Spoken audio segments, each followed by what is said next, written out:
Why some people are struggling financially is because they do not know how to say no to some looking necessary spendings. I say necessary because as at the time the spending arises, they seem so genuine and necessary. But in the long run, you discover that if you didn't spend that money to buy whatever you use it to buy, you still have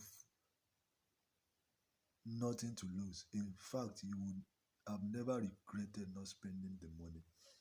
But it's unfortunate that day in, day out, you keep making the same financial decisions, and rather than correcting such inappropriate habits, you blame government policies and market factors.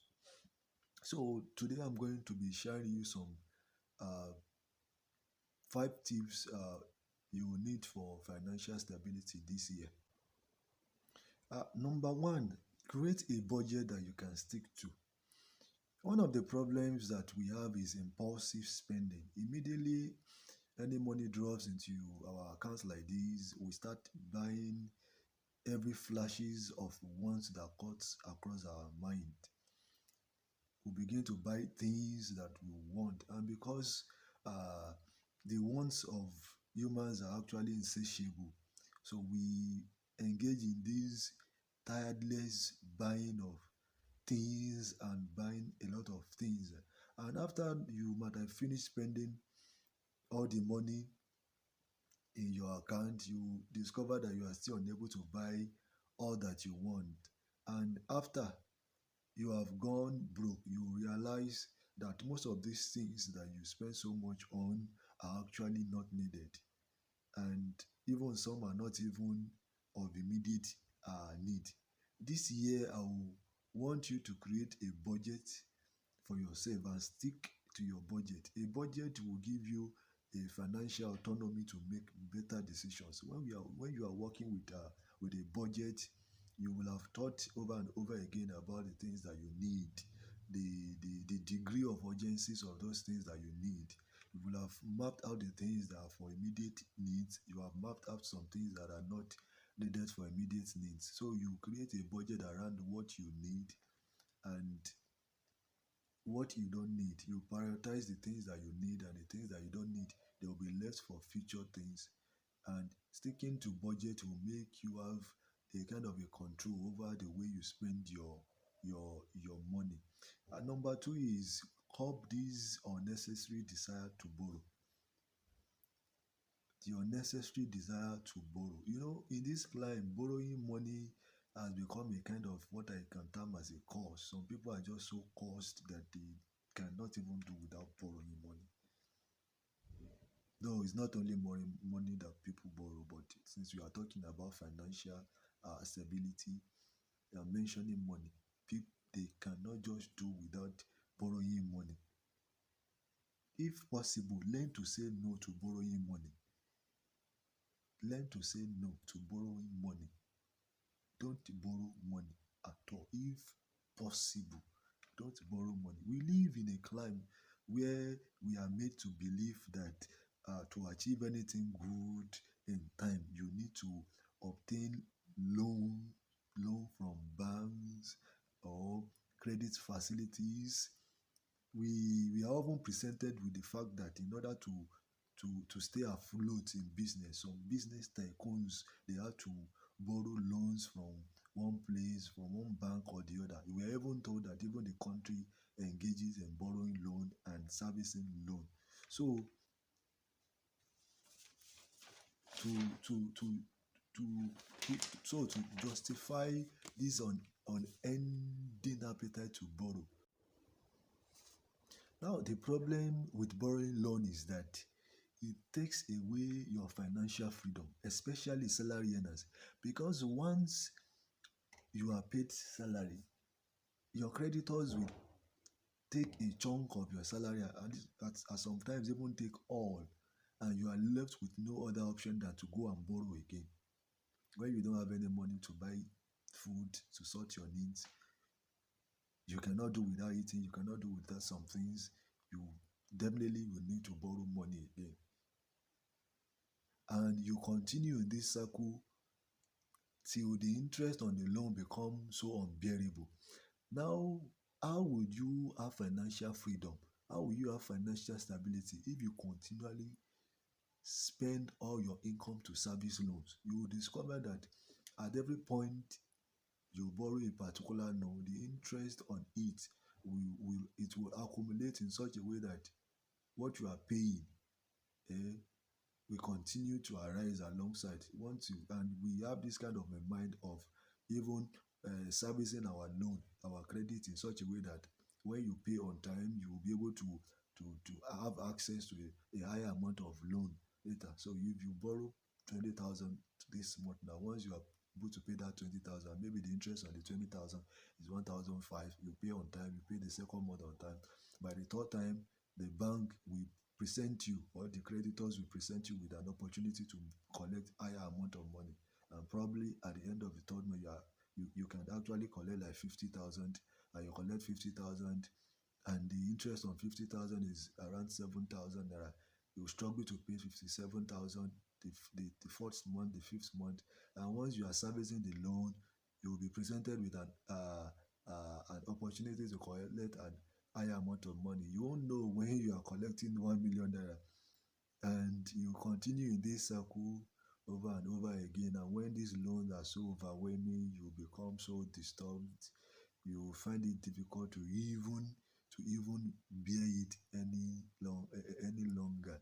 So you continually wallow in debt. So if possible, you know what I'm saying, if possible, learn to say no to borrowing loans. And the third one is remove yourself from any money sucking association. Remove yourself from any money sucking association. There is this prayer point in my clan that says, may God not remove us from association. Koloma yowa legbe. Koloma yowa legbe. This prayer point is so funny because you are not even supposed to wait for God to remove you from that association. You are actually supposed to remove yourself from that association. We engage in so much association activities nowadays that we find it difficult to discover that what this association is actually sucking away from us is on a large part more than what the association is giving us.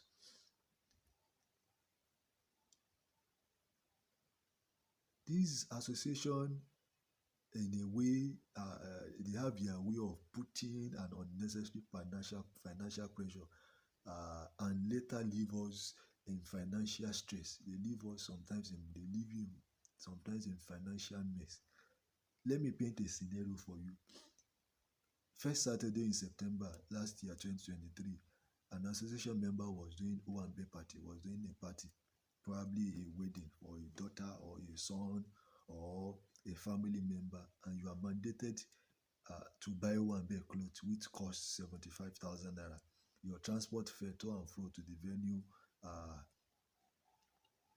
cost 10,000 naira. Your accommodation 2 nights, Friday and Saturday, cost 30,000 naira. And you have to do big madam or big oga.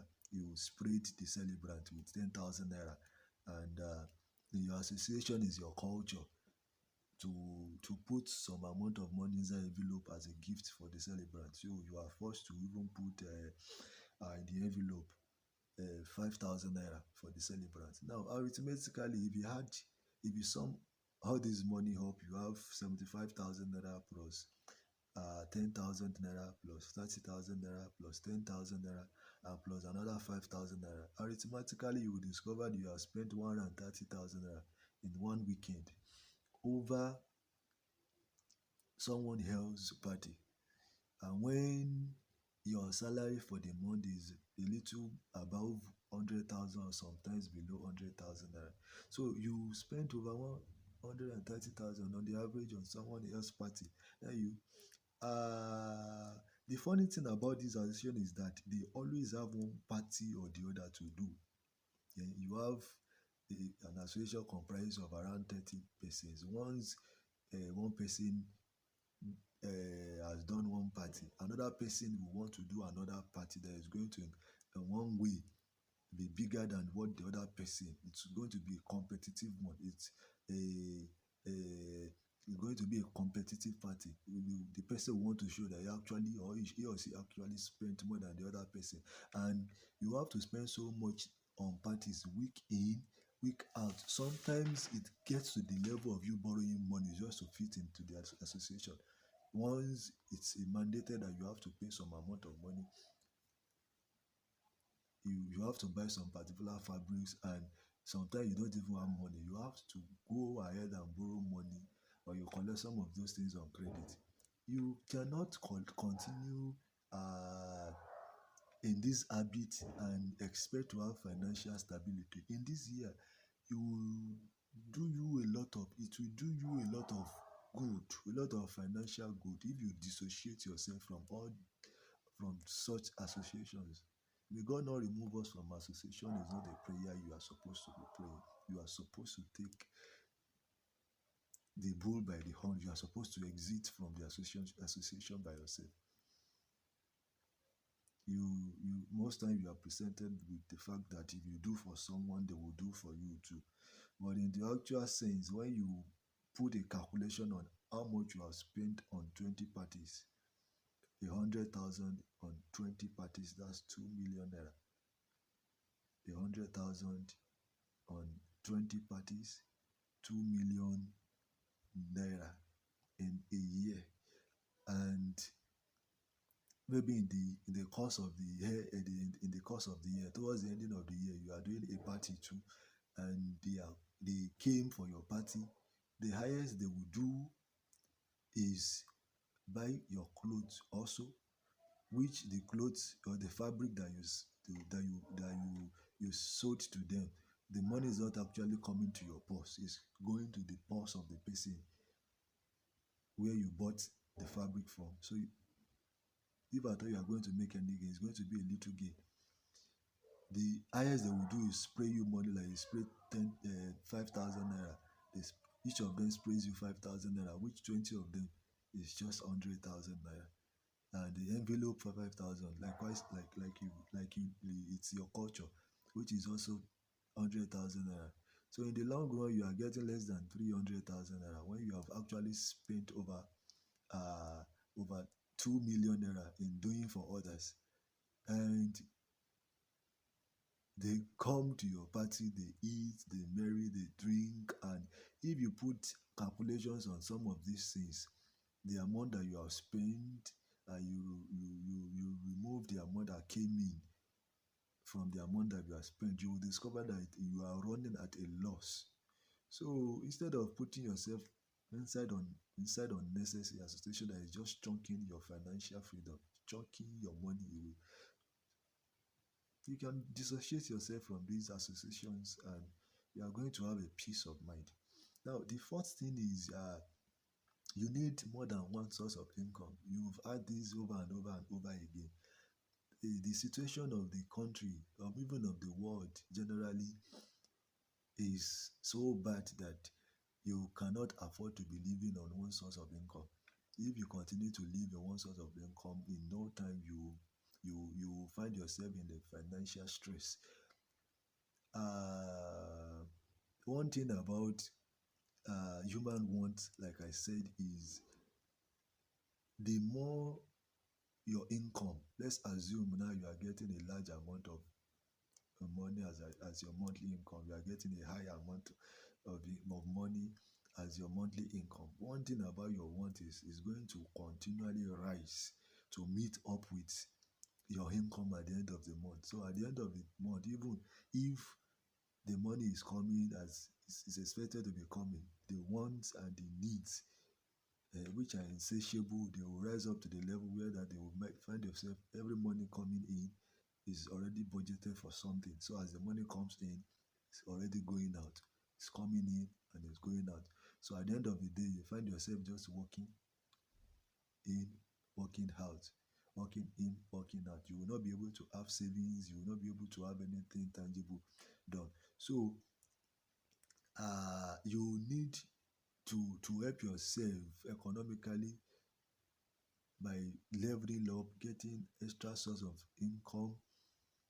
you have to need extra source of income to balance your needs. And the fifth one is always take a chance to spend less. Always take a chance to spend less. Always take a chance to spend less.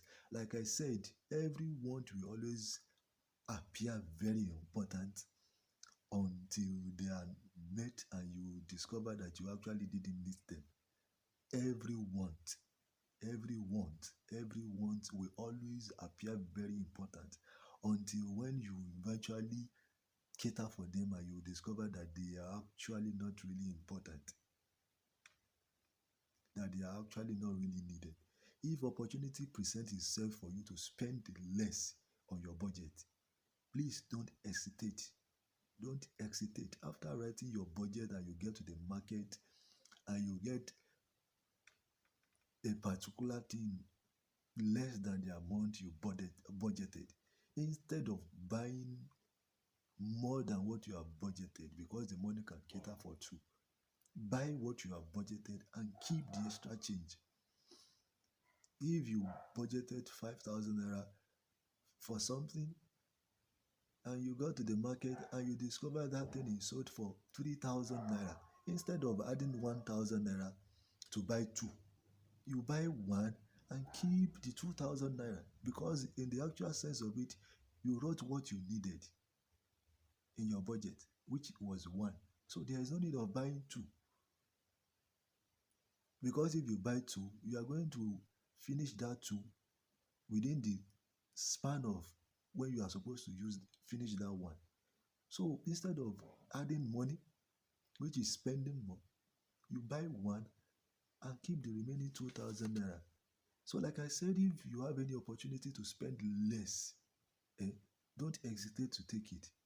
If you want to buy a thing and you discover that you actually need one, if you want to buy two things and you actually discover that you need one, buy one. If you don't need two cars, buy one car. Why keep two cars? One is at home, you have to keep servicing it when you even rarely ride the car. Ride the car. Why buy two? Why not just buy one and continue using that one? A car is actually not is it should be in your necessity list, not on luxury list. Why buy three cars when all you need is just one? You have a wife and yourself and a child. And maybe your wife does not even need that, and maybe the route you plant every time is the same route that you and your wife goes. Why don't you just buy one and manage the one? Eh? If you don't need a three-bedroom flat, you rent three-bedroom flat and one room out of the three-bedroom flat, or two rooms are not even used. Why rent three-bedroom flat? Why not rent one bedroom apartment, or at most two-bedroom apartment? If you cannot cater for two children, why don't you just born one? If you cannot cater for three, born two. Why suffer yourself to go and born five children when you know you can't actually cater for more than just two? Eh? If there is no article, if there is any article you actually don't need, why do you need to buy them? If you don't need a particular article, why do you need to buy it? You don't need to buy it. Eh? Uh, like I said, prioritize spending less. Prioritize spending only what you want. Sorry, prioritize only what you need. Most importantly, prioritize your mental health. Prioritize your mental health. In this year, you will do yourself a lot of good if you prioritize only things that are needed. Financially, you are going to be stress free. Thank you for watching. Please don't forget to subscribe, share, comment, and like the video. And if you have any question, like I used to say, you can send in the questions out on the comment section.